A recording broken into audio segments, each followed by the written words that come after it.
Odori nauseabondi si erano diffusi in tutto il palazzo di Corso Milano, a Padova, quando, però, un gatto è precipitato dalla finestra del quinto piano, i residenti dello stabile non hanno potuto che allertare la polizia locale per denunciare le condizioni igieniche precarie in cui versava un appartamento di proprietà di una cinquantenne.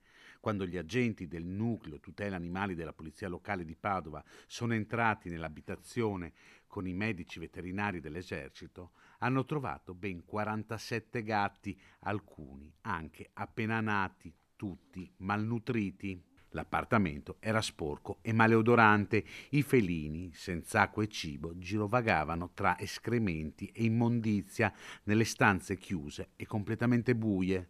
Tutti i gatti sono stati portati all'ospedale veterinario universitario didattico di Legnaro per le prime cure, dalle quali sono emerse molte patologie di natura neurologica, polmonare e cutanea, molte irreversibili, tanto da portare alla cecità di alcune bestiole.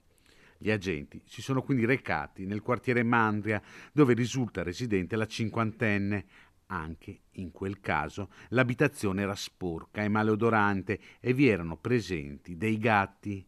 Il comune di Padova ha messo a disposizione una struttura dove poter ricoverare i felini durante il periodo di sequestro per poter essere curati e accuditi.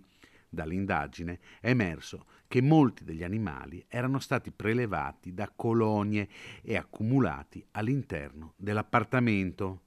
La cinquantenne è stata denunciata per maltrattamento di animali.